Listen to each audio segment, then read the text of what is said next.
Viewers, beauty live in Canada থেকে রিজিয়া বসন বলছিলাম। আজকে আমি হাঁস রান্না করবো, হাঁস ভুনা করবো।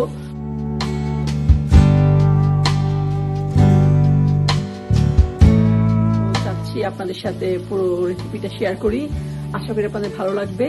তো চলুন দেখুন আমি কিভাবে কি করি। অলরেডি আমি স্টার্ট করে দিয়েছি। সো আমি এখন দেখুন এখানে আমি অলরেডি পেঁয়াজ লাল হয়ে গেছে, চুলোর মধ্যে অলরেডি পেঁয়াজ দিয়ে দিয়েছি।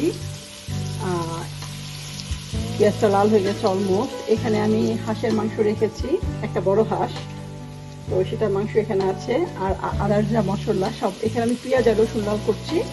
আদার্স মশলাগুলো সবগুলোই দিব, সবগুলো আপনাদের দেখাবো, আপনাদের শেয়ার করবো। থাকুন আমার সাথে, দেখতে থাকুন কি কি করি। প্রথমে আমি এখানে আদা বাটা আছে, আদা বাটা দিব। দেন আমার মরিচের গুঁড়ো, হলুদের গুঁড়ো, গরম মশলা গুঁড়ো, জিরা ধনিয়ার গুঁড়ো সব দিব। তো দেখতে থাকুন। প্রথমে আমি আদাটা দিয়ে নিব।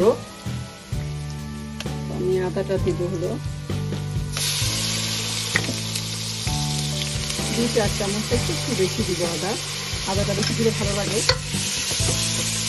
আদাটা আমি আগে তোমার আদাটা কষিয়ে নিব।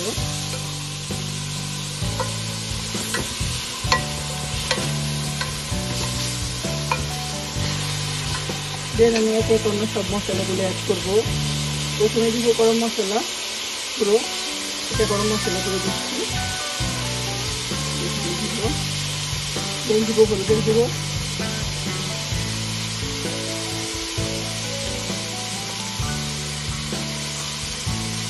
ধনিয়া,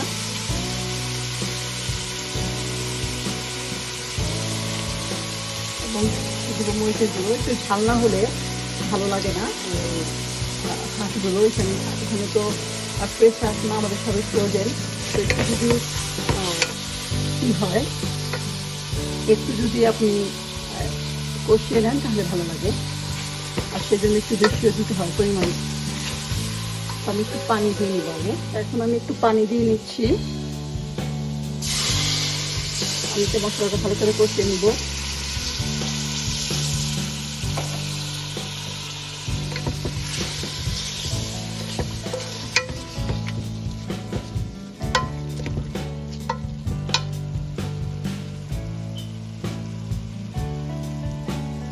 দেখতে থাকুন। ভালো করে মশলাটা কষানো হলে আবার ফিরে আসছি। দেখুন আমার মশলা অলমোস্ট কষানো হয়ে গেছে, উপরে তেল চলে আসছে।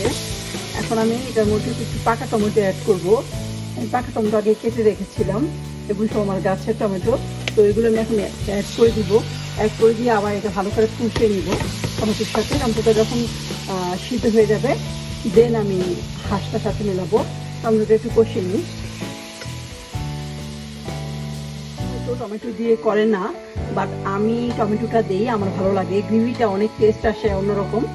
আর যেহেতু হাঁসের গ্রেভিটা একটু ঘন হলে ভালো লাগে, ওটার থিকনেসও বেড়ে যায় আর টেস্ট অনেক বেড়ে যায়। কখনো যদি আপনারা মাংসে পাকা টমেটো দিয়ে রান্না করে থাকেন তাহলে হয়তো জানেন, আর যারা জানেন না বা যারা এখনো করেননি তারা যদি এটা মিলিয়ে করেন দেখবেন অনেক ভালো লাগছে, খারাপ লাগবে না, বরঞ্চ টেস্ট অনেক গুণ বেড়ে যাবে।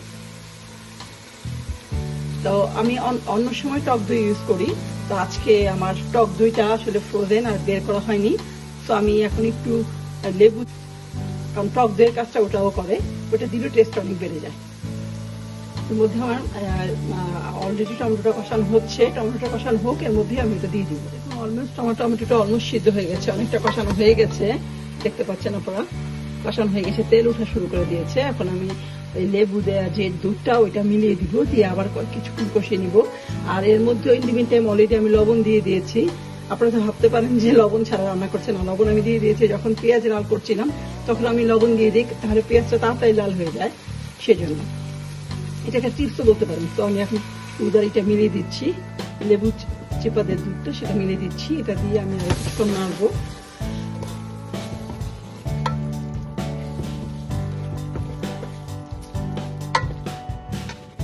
মেলাবো, আরো কিছুক্ষণ কষানো হবে। দেন আমি আমার মাংসটা মেলাবো আরো কিছুক্ষণ কষানো হলে, কারণ মাংসটা মশলাটা যত ভালো করে কষানো হবে টেস্ট তত ভালো আসবে। একটু সময় নিয়ে যদি আপনার মশলাটা কষান তাহলে দেখবেন যে কোনো কিছুরই টেস্ট অনেক ভালো আসে। তো এটা আমি চেষ্টা করি করতে, যদিও অনেক সময় তাড়াহুড়ায়, এখানে ব্যস্ত লাইফ, অনেক সময় দেখা যায় খুব দ্রুত করতে চাচ্ছি তখন হয়তো একটু কষানো কম হয়, তবে বেশিরভাগ সময় আমি ট্রাই করি একটু সময় নিয়ে কষানোর, যাতে জিনিসটা টেস্ট হয়। একটা জিনিস রান্না করছি যদি খেয়ে কেউ মজাই না পায় তাহলে তো আসলে রান্নার কষ্টটাই বৃথা হয়ে যায়।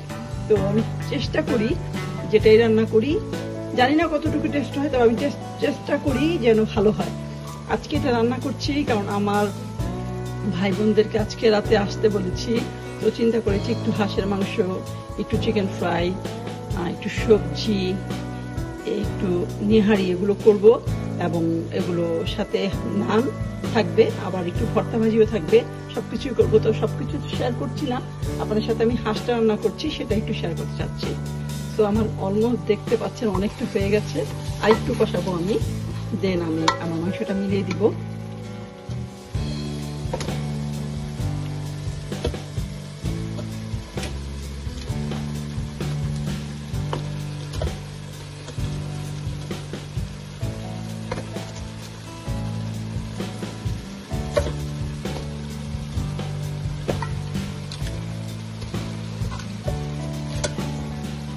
এখানে বেশ বড় একটা হাঁস না হয়েছে,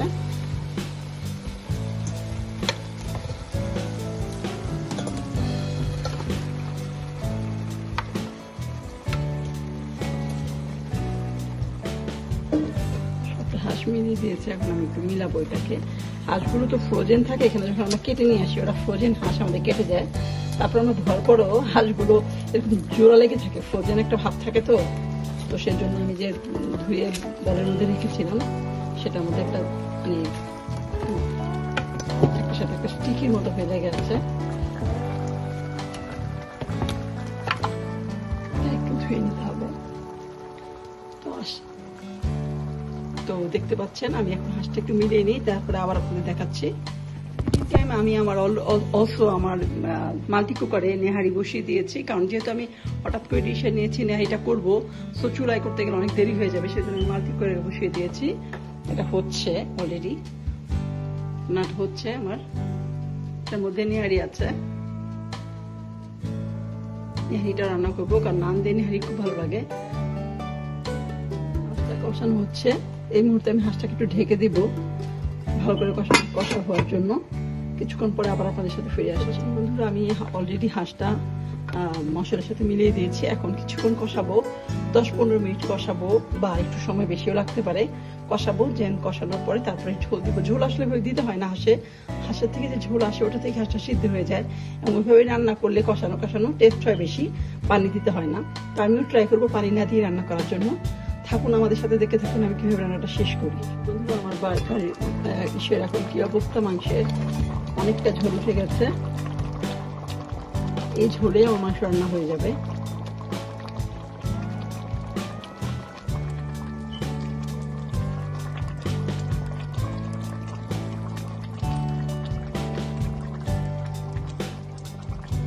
নেড়ে দিয়েছি অলরেডি, আমি একবার নেড়ে দিব।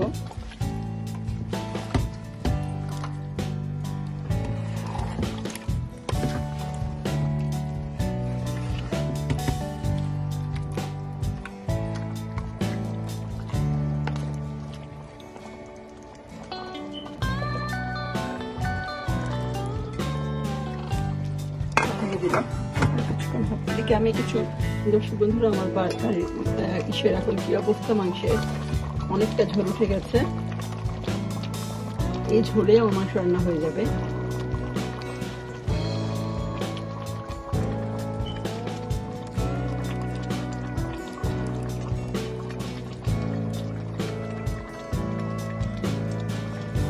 নেড়ে দিয়েছি অলরেডি, আমি একবার নেড়ে দিব।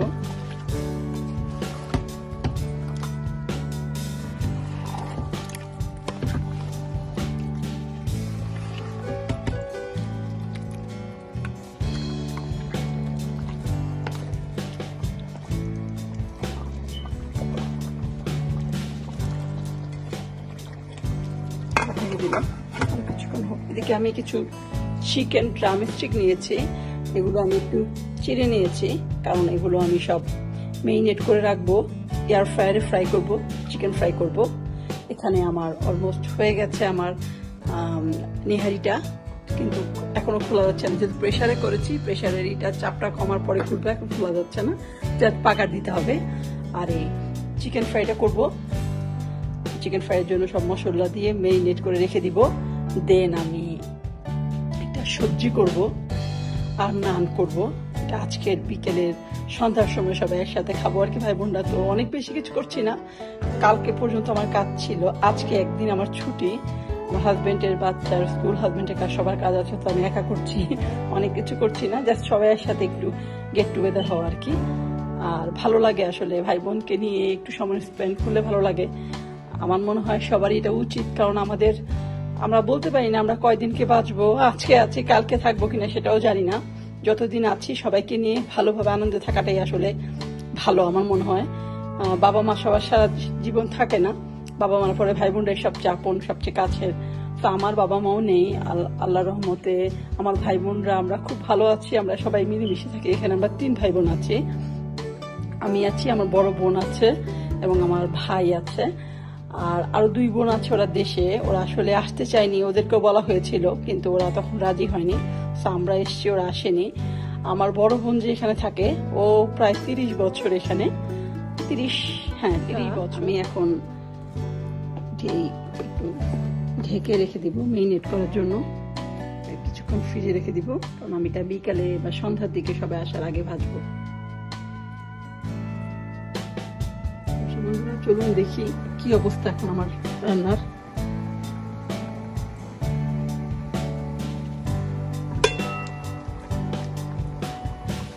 দেখতে পাচ্ছেন অনেক পানি উঠে গেছে।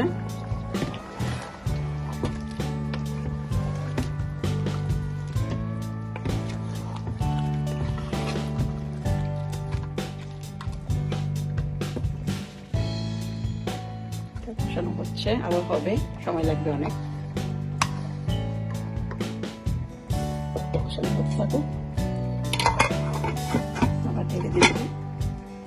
বলেছিলাম ঢেকে কষাচ্ছি, তো দেখি কি অবস্থা এখন।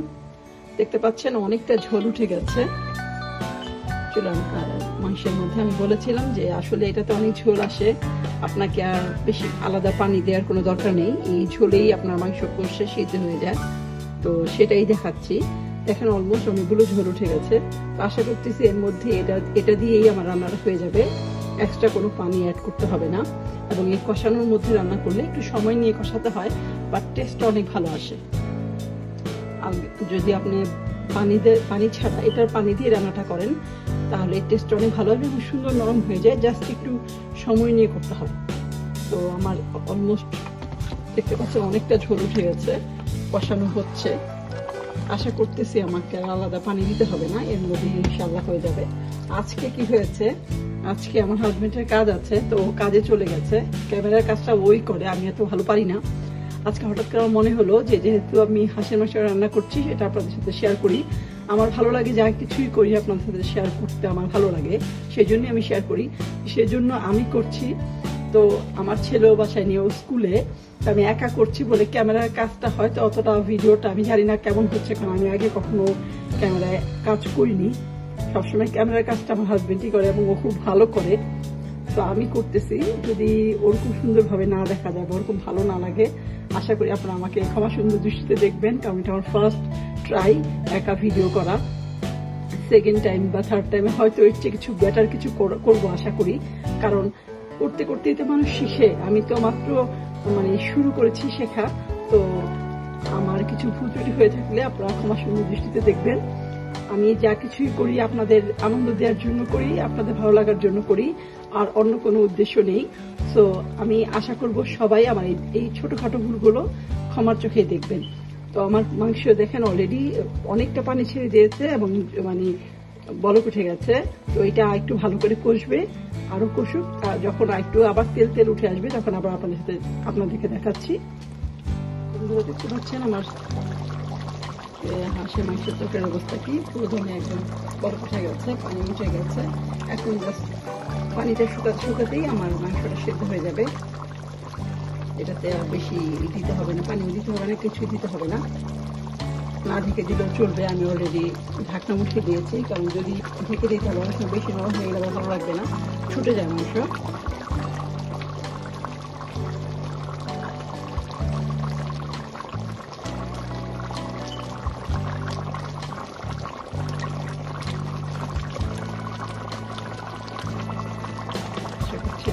হবে, খারাপ হবে না। এখন সবাই খেয়ে যদি ভালো বলে তাহলে ভালো। আপনারা এভাবে বাসায় রান্না করে দেখতে পারেন, ভালোই লাগবে। আমার ধারণা এটা আপনাদের কাছেও মজা লাগবে, যেহেতু আমার মুখে আমাদের সবার মুখে টেস্ট লাগে। আমি হাঁসের মাংসটা এভাবেই রান্না করি সবসময়, কষা কষা ভুনবো না, হাঁসের মাংসের ঝোল দিয়ে হয়ে যাবে না আসলে। যদিও আজকে নান দিয়ে খাবে, একটু ঝোল হলে ভালো হতো, কিন্তু সেজন্যই আমি এটা করছি, যাতে নিহারির ঝোল আছে এটা কষা কষা হবে।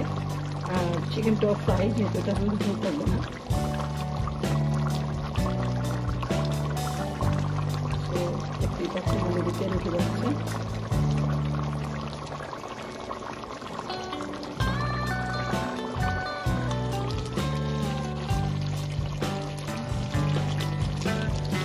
হাঁসের মাংস ফাইনাল লুক হয়ে গেছে। তুমি চুলাটা বন্ধ করে দিব।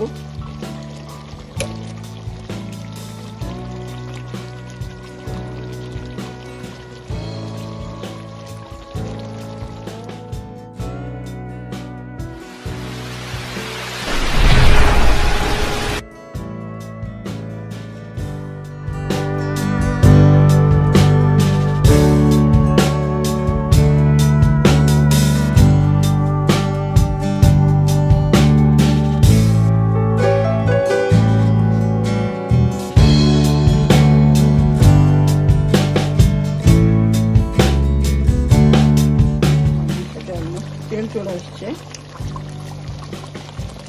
হয়ে গেছে।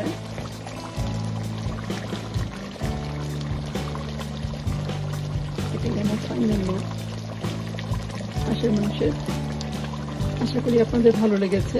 আপনাদের ভালো লাগার জন্য আমার এই চেষ্টা। যদি আপনাদের ভালো লেগে থাকে, যদি আপনারা আমার হাতের রান্না আরও দেখতে চান, তাহলে কীরকম রান্না দেখতে চান, কী ধরনের রান্না দেখতে চান আমাকে কমেন্ট করে জানালে আমি খুব খুশি হব। এবং অবশ্যই আপনাদের মতামতের উপর ভিত্তি করেই নেক্সট টাইমে আমি কোনো কিছু রান্না করব। আর আপনারা সবসময় আমাদের সাথে আছেন বলেই আমরা সাহস করে এগিয়ে যেতে পারছি। আশা করি সামনে আপনারা আমাদের সাথেই থাকবেন, এভাবেই সবসময় আমাদের ভুল ত্রুটিগুলো ক্ষমা করে দেখবেন। আমাদের কোনো ভুল হলে সেটা আপনারা আমাদেরকে বলে দিবেন। আপনারা আপনাদের যে কোনো মন্তব্য, যে কোনো কমেন্ট আমাদের কাছে অনেক উৎসাহের একটা বিষয়।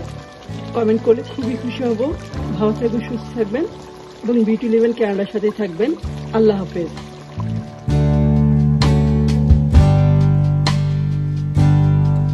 নেহারিটা দেখতে পাচ্ছেন বলক উঠছে, এটা হচ্ছে,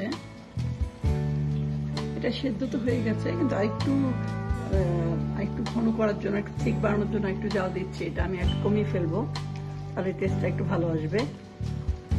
লবণ সব মশলা সব ঠিক আছে, খালি ফোড়নটা দেব।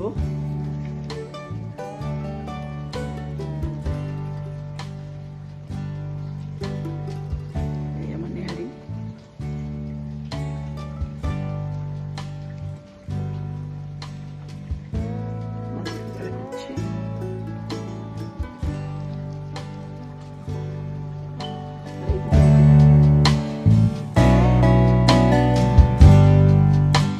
আমি এখন